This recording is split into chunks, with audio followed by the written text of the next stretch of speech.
escutava que me dizia que ela deixava a cuidar de uma pessoa durante 15 dias, uma pessoa que teve um tratamento de sintomas,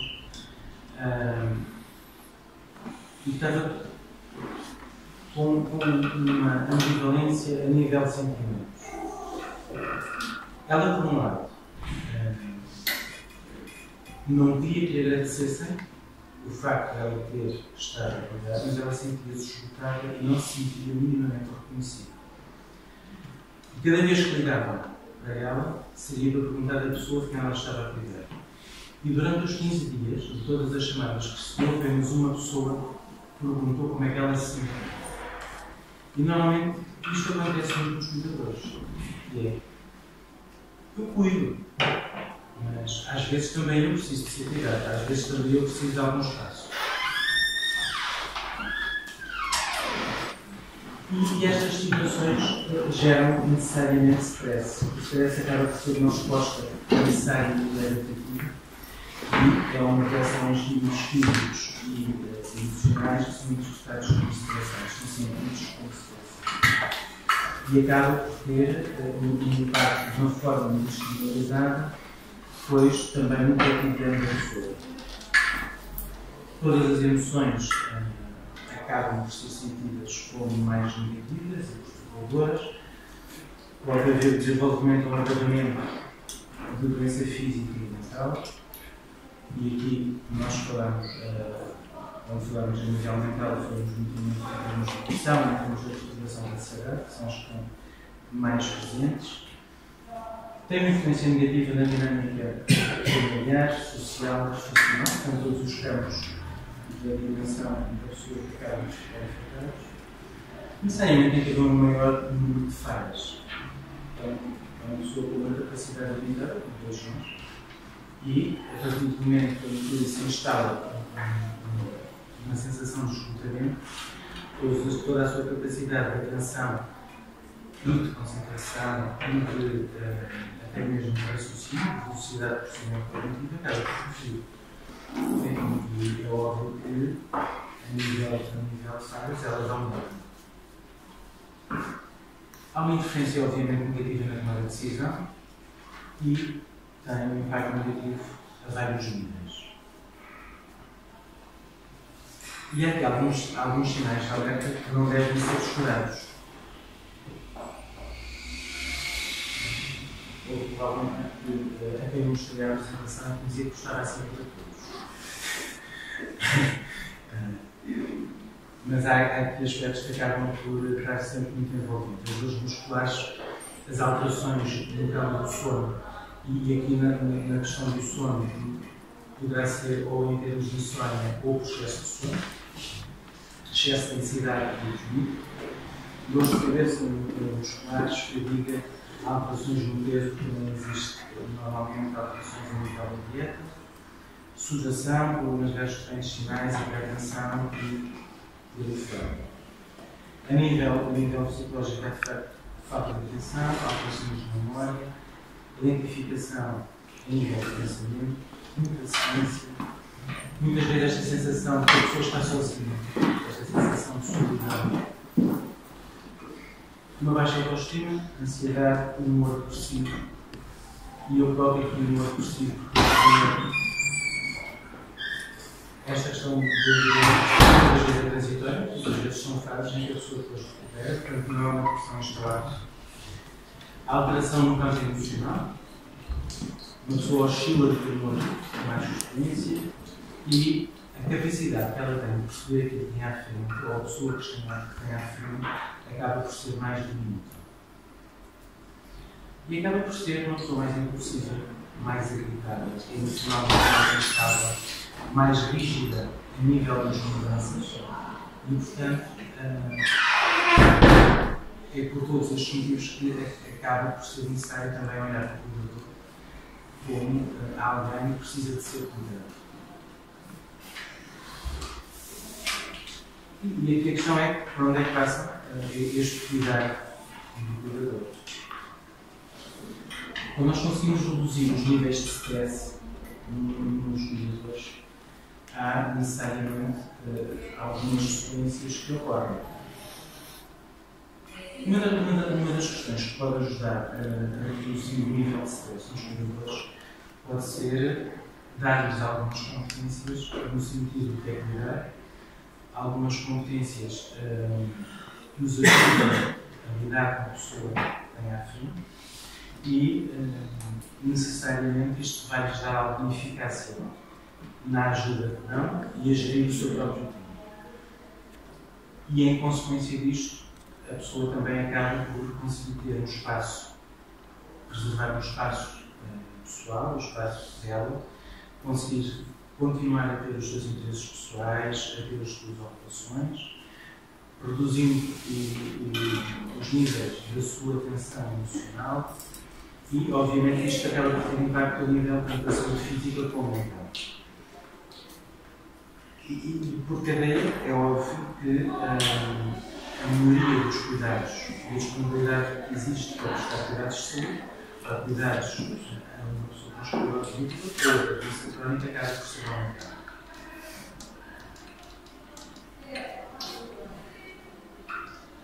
Reconhecer quais são os sinais de alerta, aqueles que nós já temos a falar, é das situações que são mais importantes.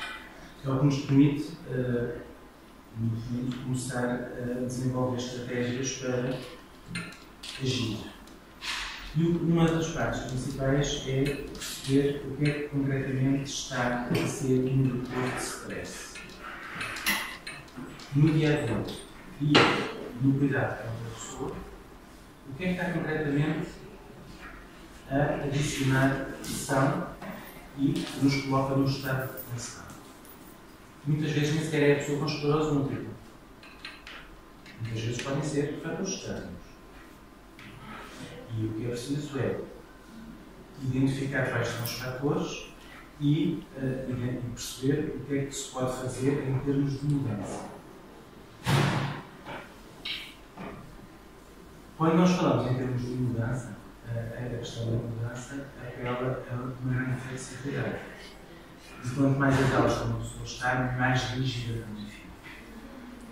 Mas o que é necessário é perceber que, numa situação que pode ser mudada, fazer o esforço de identificar o que é que se pode mudar, que redes é que se pode ativar, redes de apoio. Possivelmente o cuidador está a assumir situações, ou está a assumir compromissos que pode delegar a instituições, pode delegar a um outro cuidador, e aqui esta ação passa muitas vezes pelo facto de pedir ajuda.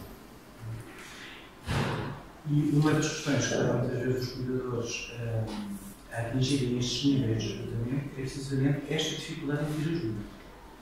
É quererem assumir o cuidado total da pessoa que está ao lado. E eu trouxe aqui a visão de um cuidador de uma pessoa com esclerose múltipla. Ela fala de facto como a vida muda, como as expectativas mudam, como todo o projeto de vida se altera. Mas, no fundo, fala também de coragem e fala também de coragem, algo significante, que é possível continuar a ter uma cotidiana. Eu vou passar agora para a minha colega, ela irá falar na parte dos cuidadores formais e, no fundo, identificar quais são as redes de apoio e o que é que está disponível. Como ativar essas redes de apoio. Primeiro quero eu não sou técnica de serviço social, eu sou terapeuta ocupacional. Foi-me pedido assim à última da hora para vir substituir a minha colega assistente social, que entrou de baixa na comunidade e ela não podia estar, não queríamos deixar de vir dar este testemunho e todo o trabalho que a Serena tem feito e a colaboração que a Serena tem dado a todos que nos procuram, o serviço de resposta que o serviço social dá, porque temos noção que é uma das respostas mais solicitadas na instituição. E, portanto, a minha colaboração vai ser muito porque eu não domino muito bem esta área, eu domino outra, a parte de atividades ocupacionais e das redes de apoio. Em termos de proteção social, eu limitei-me a trazer aqui alguns dos subsídios das prestações sociais que a Segurança Social tem e que são disponibilizadas para pessoas portadoras de deficiência ou incapacidade. Nós sabemos, ao livro da Constituição, que em Portugal todos os cidadãos portadores de deficiência ou incapacidade têm direito ao dever pleno da cidadania e aos deveres e aos direitos. E como tal, o Estado tem que criar estratégias e formas de compensar a menor produtividade ou os menores rendimentos que uma deficiência ou uma incapacidade podem provocar. Então existem essencialmente, que não são 4, são 5 prestações sociais da Lei de Proteção Social, que é a bonificação do abono de família para crianças e jovens com deficiência, que se aplica a pessoas com idade inferior a 24 anos, o subsídio mensal vitalício para pessoas com idade superior a 24 anos, o complemento extraordinário de solidariedade e o subsídio por assistência à terceira pessoa. Sendo que a bonificação do abono de família para crianças e jovens com deficiência destina-se a pessoas com menos de 24 anos e são compensações pecuniárias que visam comatar algumas necessidades das pessoas, nomeadamente um apoio individualizado para terapias, para programas de reabilitação, a necessidade de haver internamento ou institucionalização da pessoa com deficiência ou incapacidade, ou também por não estarem no ativo, não conseguirem estar no ativo. Existe também o subsídio mensal vitalício, que funciona nos mesmos modos, mas será para pessoas com idade superior a 24 anos e destina-se precisamente a compensar essa situação da menor produtividade pela deficiência. Temos o complemento extraordinário de solidariedade, que é uma prestação pecuniária que é acrescida ao subsídio mensal vitalício. Temos também o subsídio de assistência à terceira pessoa. Portanto, quando a pessoa com incapacidade ou deficiência necessita de um acompanhamento mais permanente de uma terceira pessoa, poderá-se requerer este subsídio de assistência à terceira pessoa.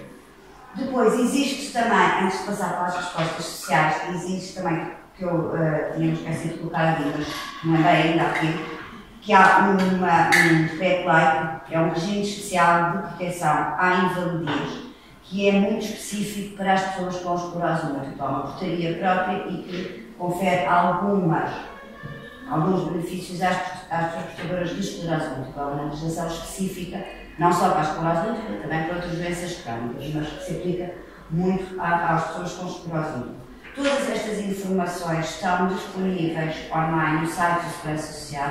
Nós trouxemos, e posso deixar um livro da Proteção Social com tudo o que existe em termos de informação para as pessoas com deficiência, bem como os requerimentos que existem para a Depois, fazendo um bocadinho uma área que é mais a minha praia, são realmente as respostas sociais. E atualmente Portugal tem este tipo de respostas sociais: o descanso do cuidador, o apoio em regime ambulatório, os centros de atendimento, acompanhamento e reabilitação social, os centros de atividades ocupacionais, as unidades residenciais e os transportes. Sendo que a SPEM atualmente tem praticamente todas estas respostas sociais. Eu costumo dizer, a SPEM tem vindo a crescer em função das necessidades das pessoas que nos procuram e eu estou no SPEM há 11 anos e tenho vindo a constatar o crescimento das respostas da SPEM. Em termos do descanso do cuidador, o que é que se pretende com as unidades de descanso do cuidador? É criar espaços e locais onde se possa integrar e acolher temporariamente ou permanente as pessoas com deficiência, podendo ser um dos objetivos o descanso do cuidador, garantir um ambiente sociofamiliar efetivo propício à satisfação das necessidades básicas e ao respeito pela sua identidade, facilitar a relação com a comunidade com vista à integração social, reforçar a autoestima e a autonomia pessoal e social e evitar ou retardar o internamento em instituições. Isto são situações mais protegidas, não nos lares, não chegamos ainda a esse ponto, de lares e unidades residenciais.